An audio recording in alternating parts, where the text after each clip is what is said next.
but no friend to see. Naalala niyo, siguro narinig niyo na yung kasabihan na, ano ba yun? Love the sinner, hate the sin. Paano yan? Ano ba? Love the sinner, hate the sin. Parang gano'n.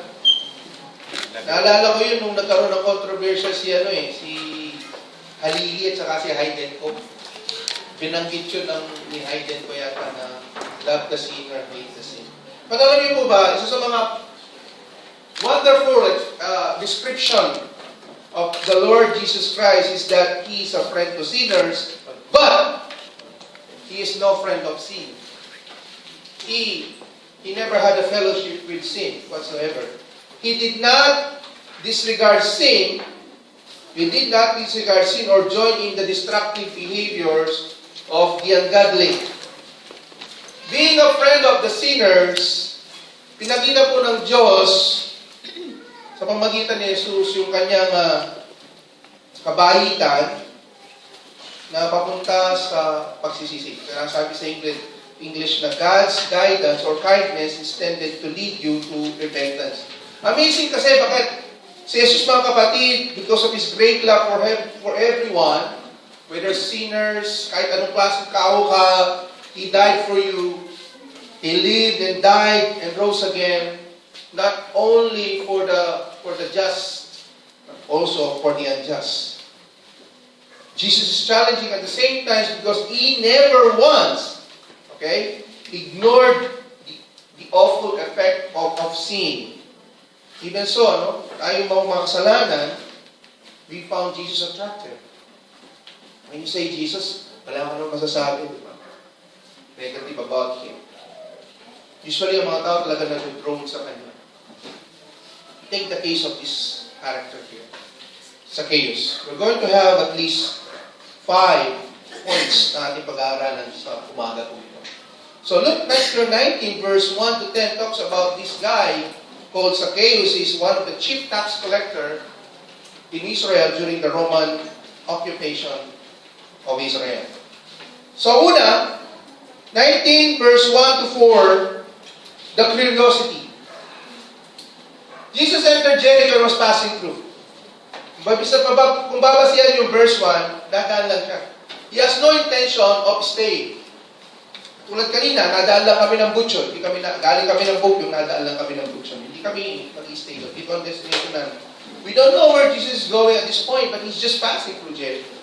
Nadaan lang siya doon. Siyempre doon, naglalakad lang lagi sila. And there was a man by the name of Zacchaeus. Ang description po sa kanya, he was a chief tax collector. And not only that, his tax collector was wealthy. Kumbaga sa panahon po natin ngayon, siya yung nagtatrabaho saan? Sa BIR. Yan, alam niyo na siguro pag BIR. Anong pangalan ng commissioner niya? Si Kim ba? Tinares? Tama. Pero hindi po siya yun.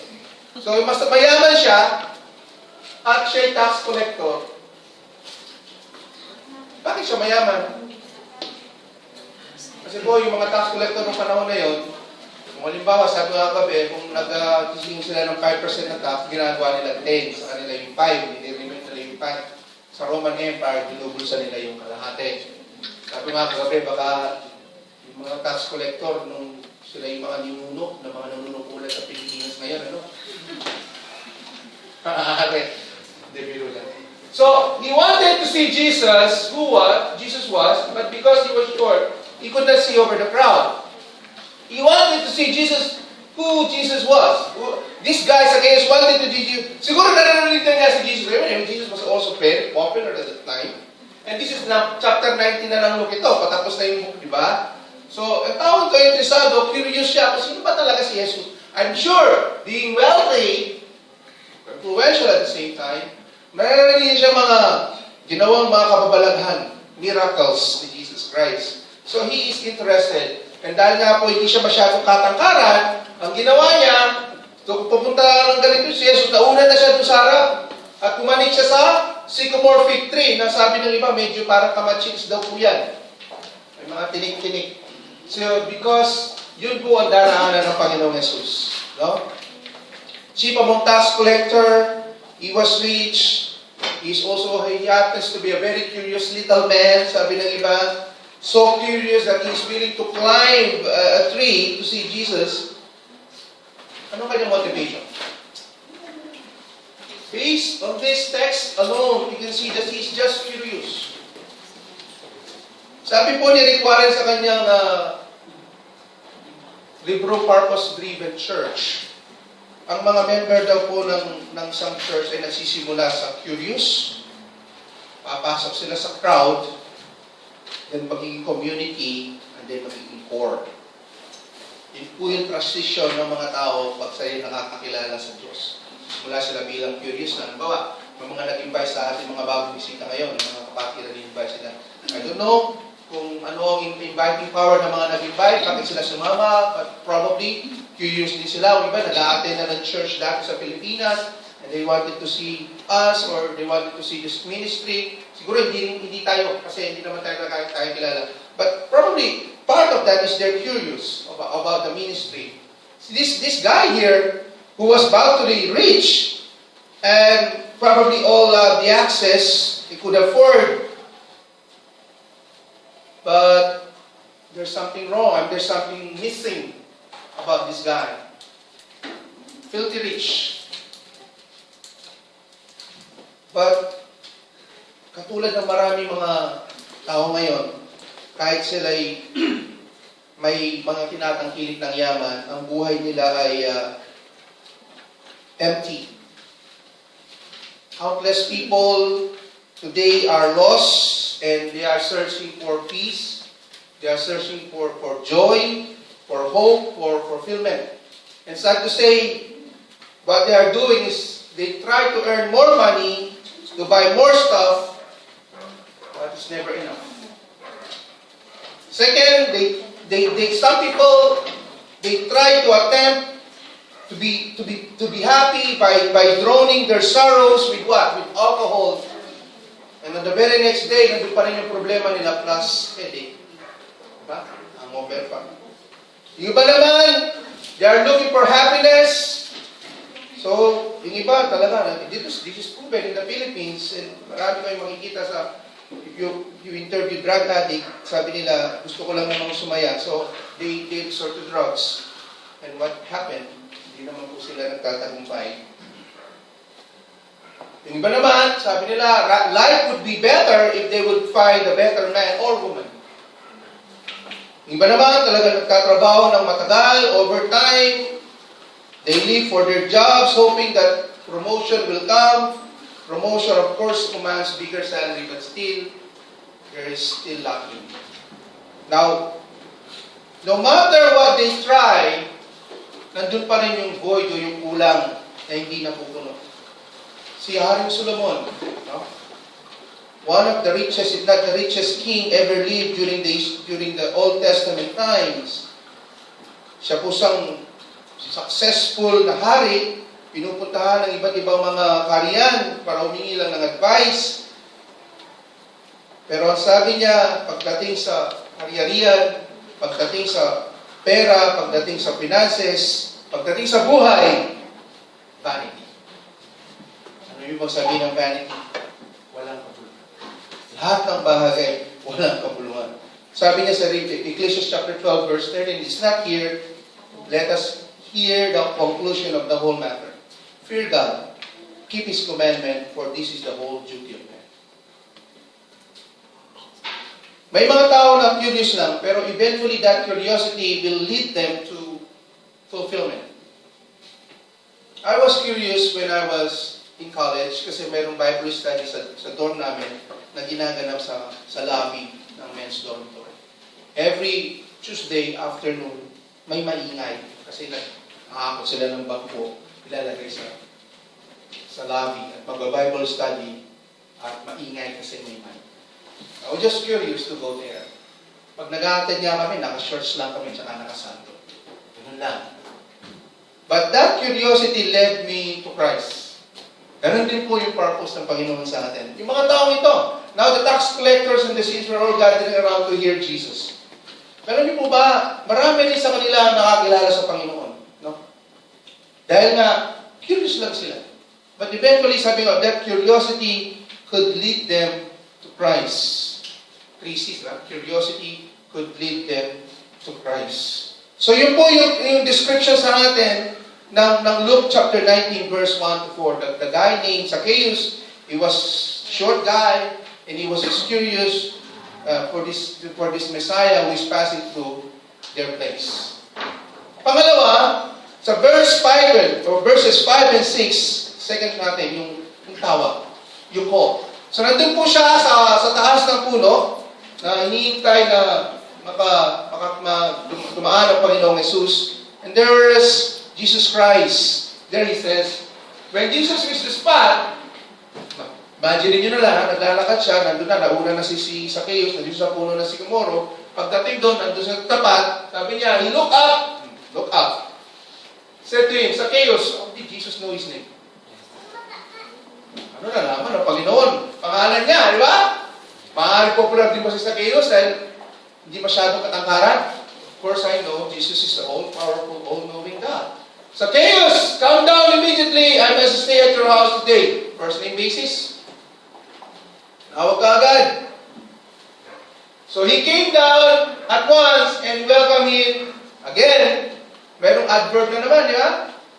May modifier doon sa action na ginawa ni Zacchaeus. He welcomed Jesus Christ gladly.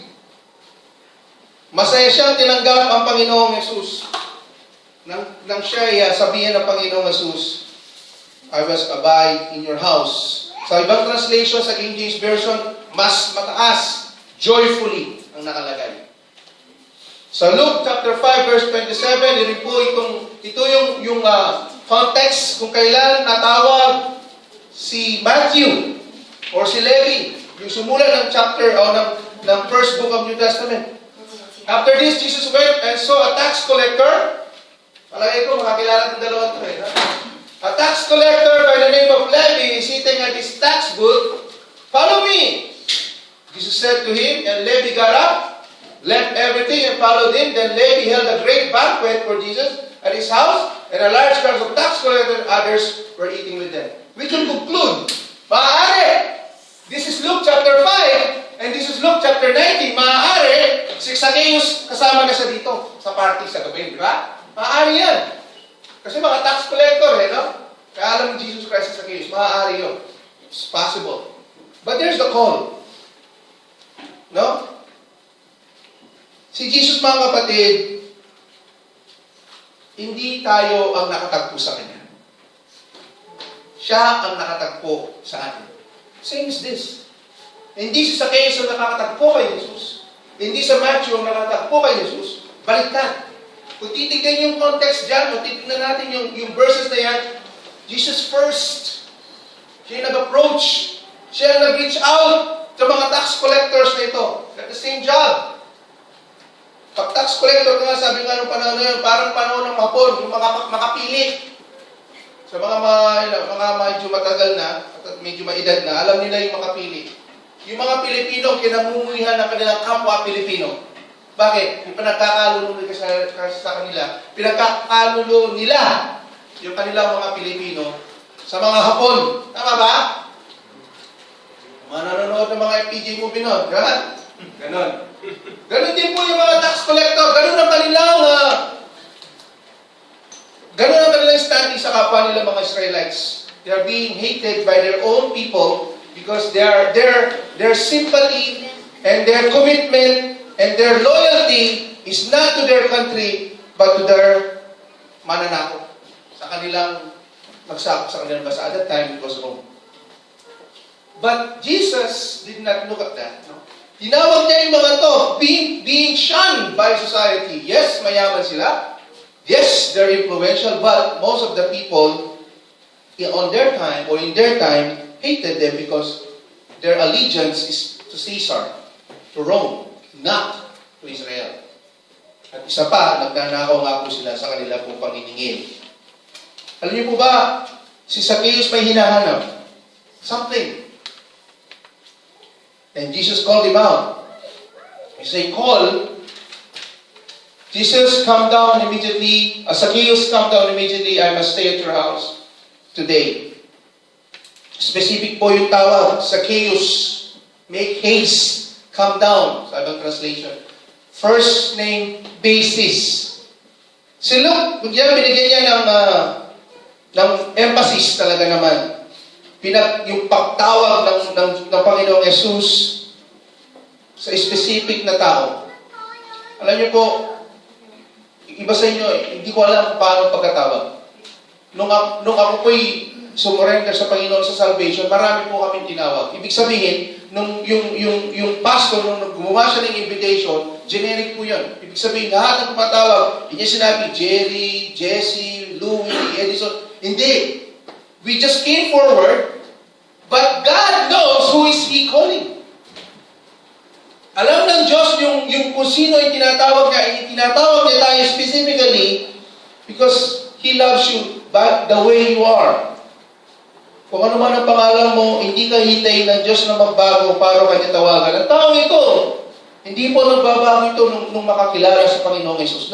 Nung sinabi ng Panginoong Yesus sa Zacchaeus, come down immediately, I will stay at your house, hindi pa siya nagbabago. Tax collector pa siya. Maybe, nandito tayo ngayon, kasama sa congregation na ito, no? At alam natin kung ano yung ating mga pagkakulang and the Lord has revealed to you what your sins are, and the opportunity for salvation has revealed to you today that katulad ni Zacchaeus, hindi po kayo ang naghahanap sa Panginoong Jesus, kaya siya nahanap, kundi ang Panginoong Jesus ang nakahanap sa inyo o nakahanap sa atin.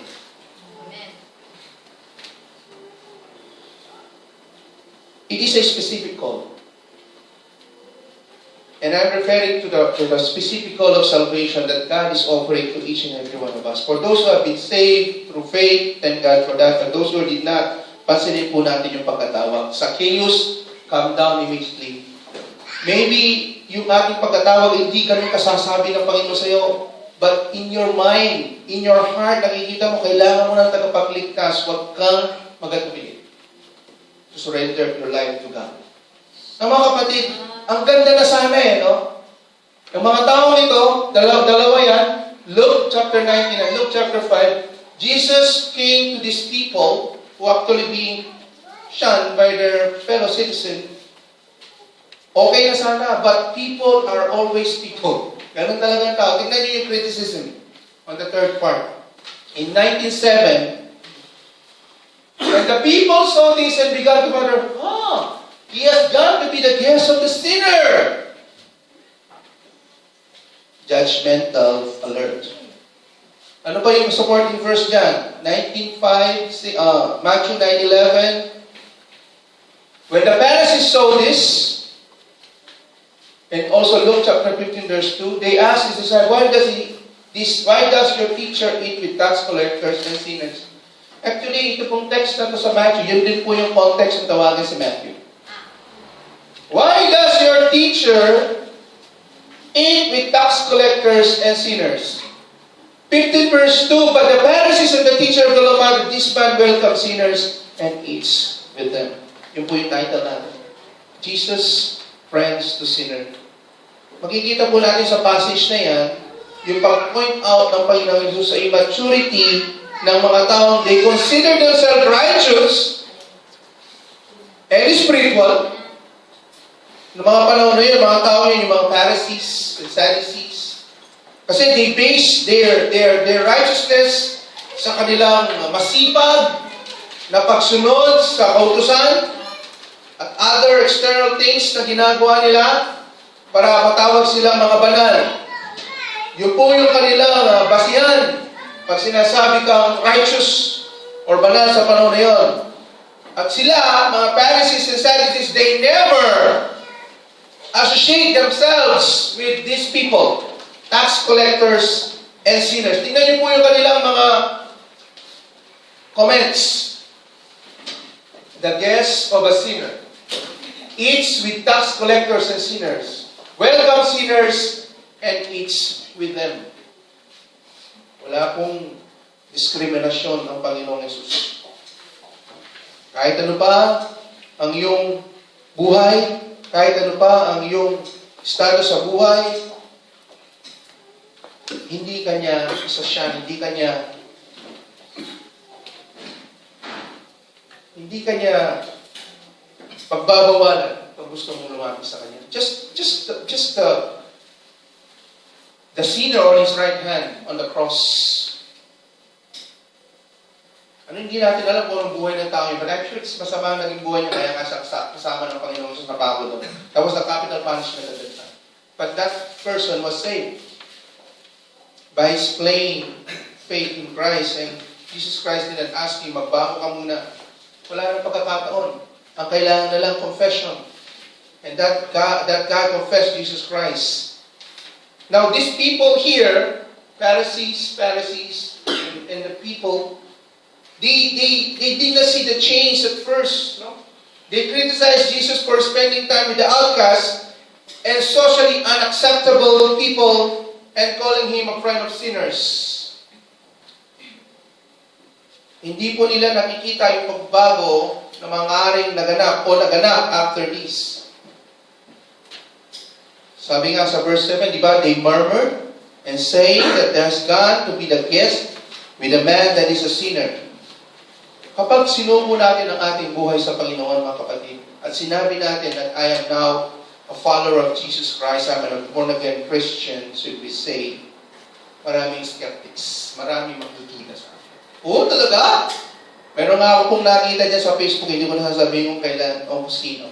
Nakita ko pong, tumawag ko siya sa fellowship ng mga music team sa araw.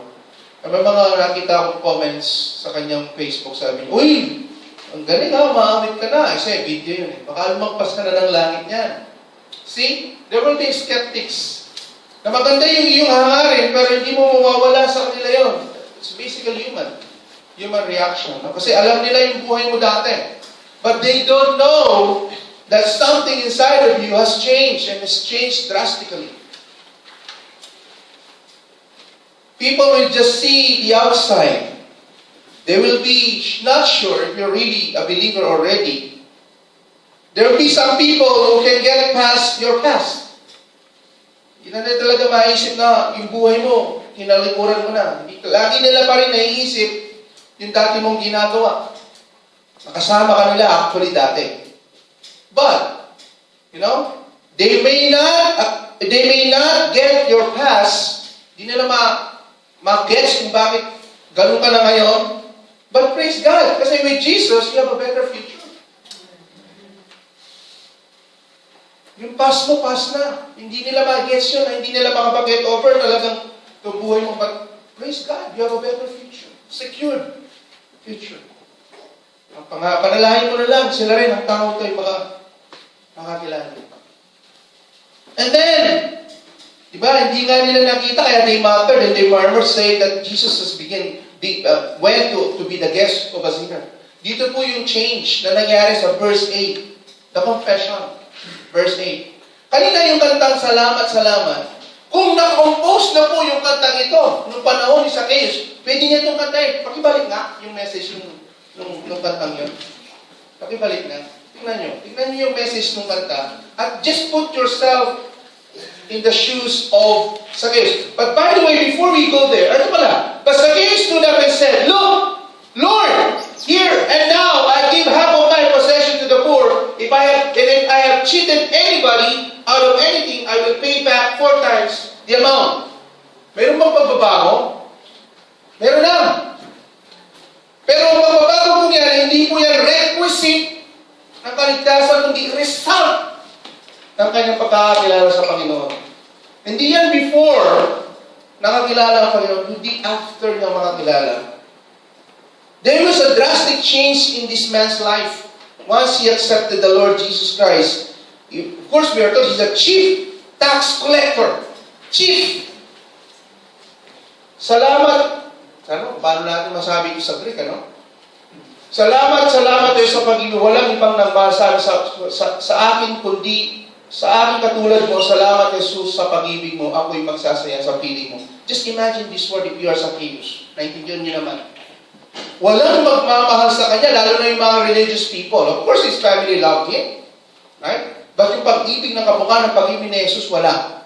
Because the religious people at that time, tax collector are socially unacceptable. Hindi sila in sa kanilang lipunan. Dahil sabi nga, ang kanilang allegiance na kay Caesar, nasa Rome, hindi sa kanilang bansa. Sila yung mga tuta ng Romano, parang ganon.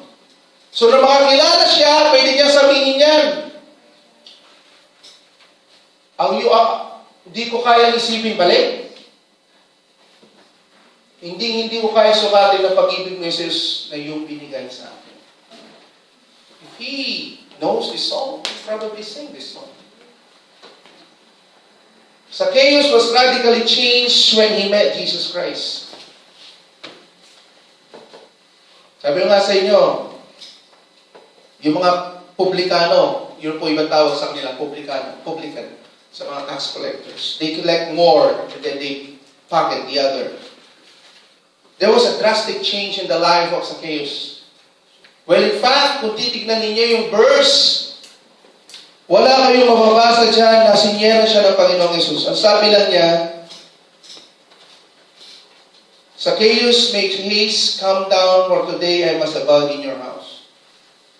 And then, cheerfully, Zacchaeus welcomed him. And then people criticize him, or criticize Jesus for going to be a guest of the sinner. A guest, and I'm sure, nagkaroon ng conversation doon. No? Kaya, nagkaroon ng drastic change, radical na pagbabago sa buhay ng taong ito.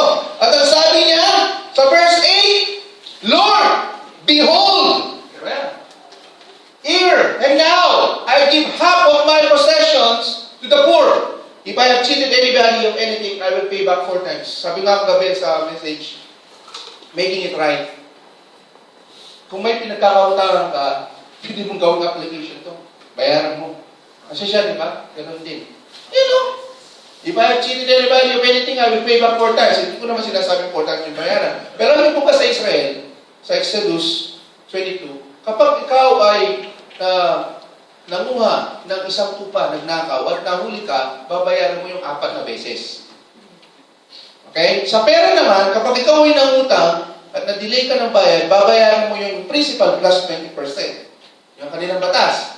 But, here this guy said, I will pay back 4 times the amount kung may dinaya ako.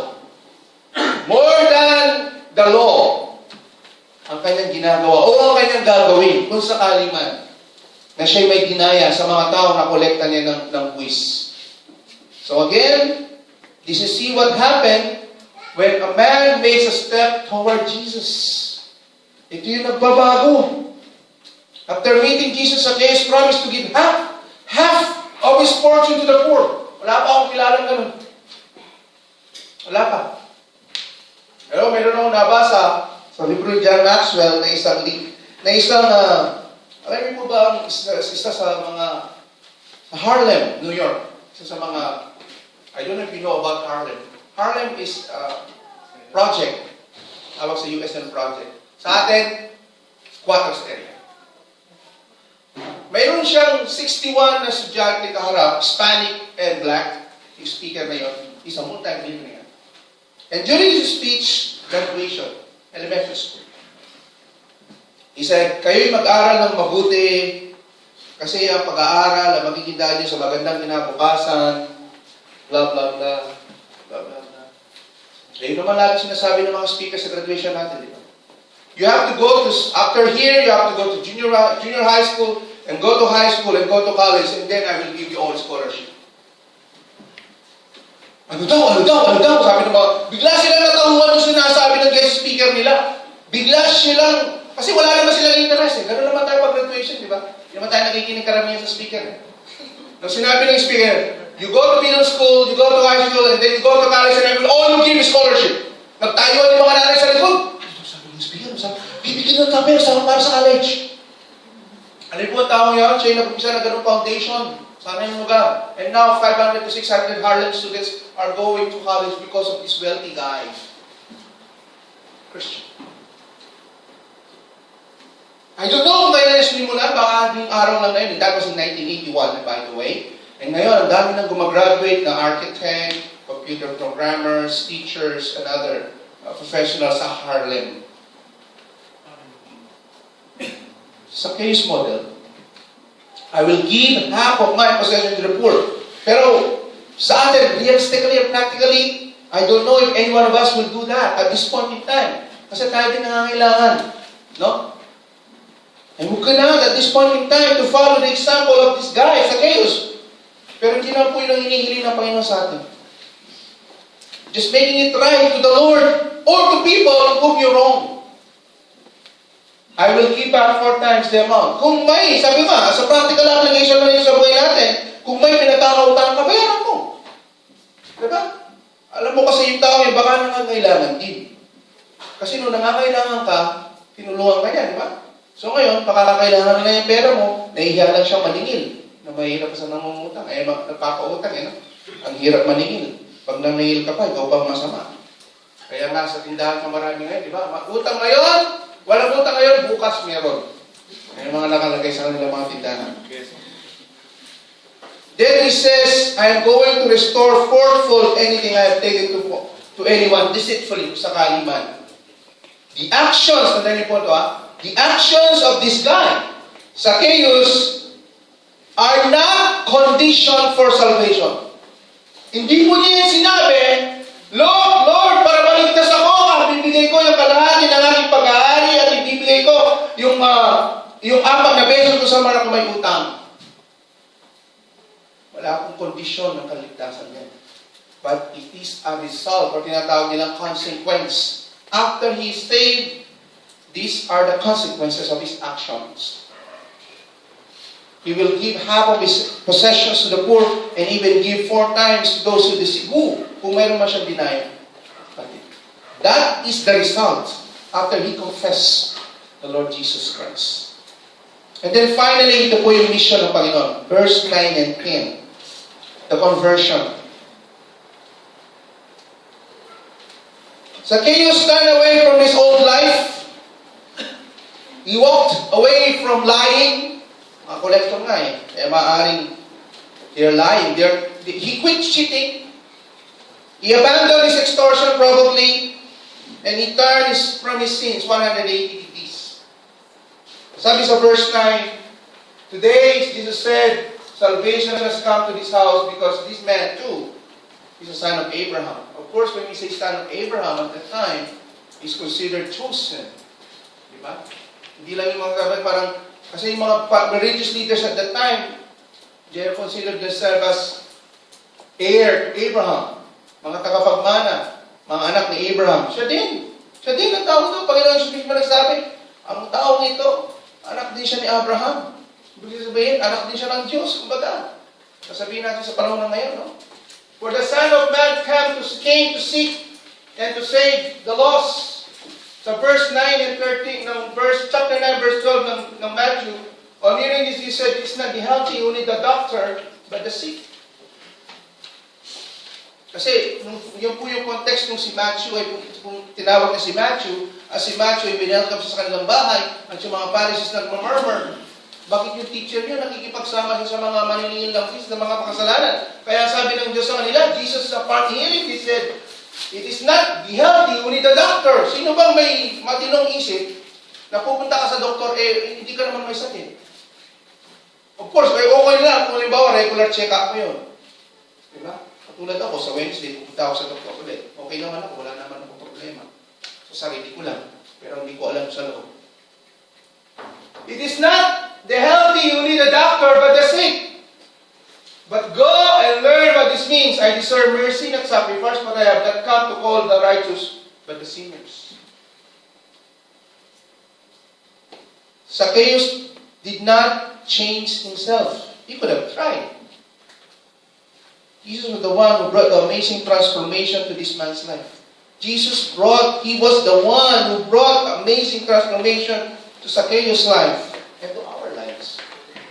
All Zacchaeus had to do is what? Accept the invitation that was offered to him. He simply took a one step forward to Jesus Christ. Jesus knew everything about him.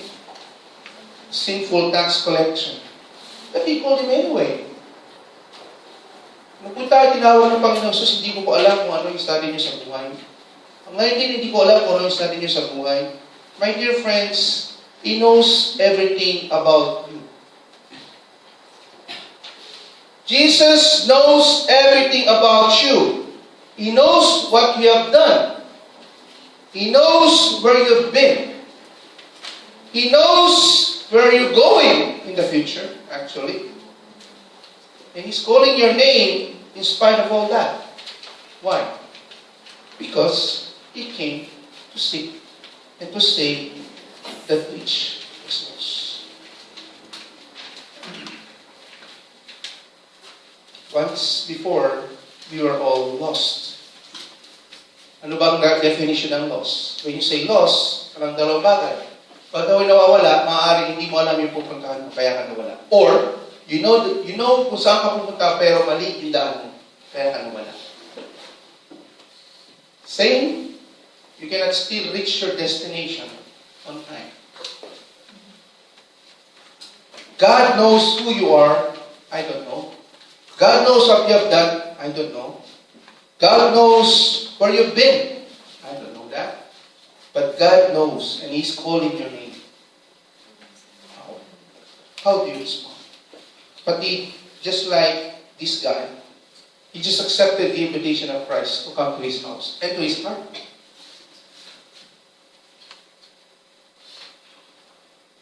Do you realize how special if Jesus will call your name?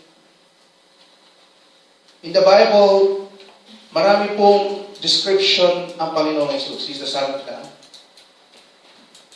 the Savior of the world, the King of Kings, the Lord of Lords, the Creator of the universe, the everlasting God, the Prince of Peace. And He's calling your name. And He desires to abide in you. Not for a while. Forever. Mayroon pong forever. Dahil sa Panginoong Jesus may forever. Like Adam. You may not know. You may not even expect that this thing will happen to you today. Maaaring first time mo dito mga kapatid. At ito yung kagandahan sa Panginoong Jesus. Once He saves you, He will not abandon you. Amen? Once God saves a person, He will not abandon him. And even until life is over. Kahit tapos na ang buhay natin, because He is waiting for you there in heaven. For those who are truly saved, Jesus abides with us in this life, as well as to the next. Alam po natin yan.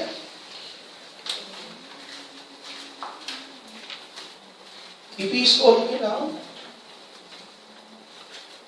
won't you answer today? Will you be like Zacchaeus, now step out of faith? This is one thing that the Bible is sure. When you step forward to Jesus, He will do the rest. Marami sa inyo dito, you never even imagine when you come to Korea, you will be attending on a regular basis sa ganitong gawain.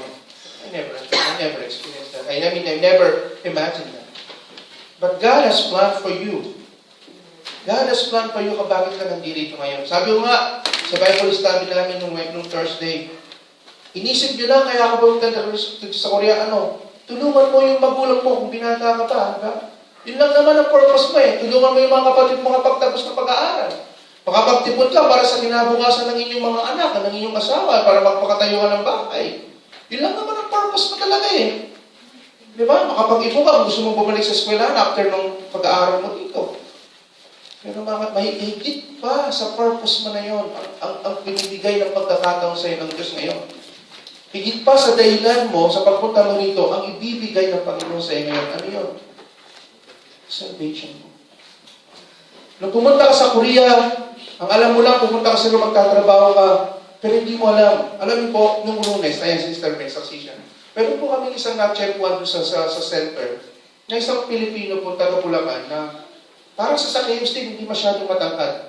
3 months pa lang siya dito. Nalaglag sa kanyang pinagtatrabahuan. Tinamaan ng likod. Pero hindi po yun ang naging problema eh. Nung pagdating sa MRI, ang resulta, okay lang ang likod. Pero ano po nakita? May cancer pala siya. O sabi ngayon ni Archie, si Sir Archie, they don't know Korean dream is not that simple. Diba? 3 buwan pa lang. Siyempre, dala-dala na niya sa inyo. Kahit ako employer, hindi ko akuhin yun eh. Maaaring doon sa pagkalaglag mo, akuhin ko, pero wala namang fracture. Nakakalakad naman. Pero nakita ko sa MRI, meron na siyang growing tumor sa likod. Na-aggravate lang kaya sa pagkakahulog na. Mapalad tayo.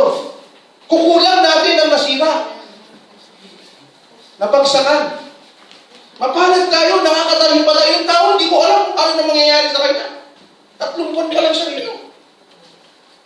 Pero mabuti na lang, may mga tao katulad ng Mike at saka yung Sir Archie na tutulungan ka dahil sa hospital, it's all free. Mas gusto niyo ba yun? Na kahit na ba libre, ma-opera ka naman. Sa atin, healthy tayo. Maganda yung aming kalusugan ngayon. Pero hindi natin alam. Marami dito, si Brother Angel, saksi siya. Meron siyang pinalatan sa company, pinalatan niya, namatay. Dahil pagkagising niya, patay na siya. Ngayon pagkagising niya, hindi na siya nagising, ibig sabihin. Tayo, habang tayo yung nabubuhay. Tayo malakas pa. No? Katulad ni Zacchaeus, kaya pa natin umakyat ng puno. Pero we don't need to climb that tree to wait for Jesus. Now, nandito na tayo. At tinatawag na ng Panginoon sa inyo. Kung ano man yung pangalan mo, sabi niya, just come to me. Napapagod ka, just come to me. Di mo lang patutungan mo kung sino ka, just come to me. I know you. I know your past. I know what you've done, but I don't care. That's how great love of Christ to you and me. Hindi niya hintayin na magbago ka para iligtas ka niya, kapatid. I just have to say. I just have to say to Jesus right now, just have to say, Lord, forgive me for what I have done. Forgive my sins, Lord. And I accept you as my Lord and Savior. That's the only thing you have to do. That's the only thing you have to do. Kasi ganun din ang ginawa namin dati. I just confess my sin and accepted the Lord Jesus Christ. Sabi sa Romans 10:9, if you confess with your mouth the Lord Jesus, and you shall believe in your heart that God raised him from the dead, you will be saved. For with the heart of man believe unto righteousness, and with the mouth confession is made unto salvation. Hindi po ganun kahirap. Ang pagtawag ng Panginoon sa atin. Kung nakakipagtawag for ka, kung tatanggapin mo ang Panginoong Jesus ngayon, make Him win. Make Him win. Because if He wins, you will not lose. You will not lose, brethren. You will experience an amazing transformation when you truly meet the Savior. And this is true. 2 Corinthians 5:17, most of us knows this. If anyone who is in Christ is a new creation. All things are passed away, behold, all things become new. Sabi po sa Biblia, even though our sins are red as crimson, they will be white as snow. You will go from sinner to saint. From death to life. Our misery will be replaced with unspeakable joy and glory. Your hate will be removed and love will take its place. Your emptiness in your heart will be filled. Your anger will turn into compassion. Kung nabubuhay ka sa galit, ang Panginoon nabuhay sa buhay mo, magiging compassion yan. No longer will hell be your destiny, because sabi ng Biblia, all have sinned and come short of the glory of God, for the wages of sin is death. Your destiny will be changed. Heaven will be your home. Ang tanong lang, will you take that one step for Christ? Thank you, Brother. Let's bow our heads.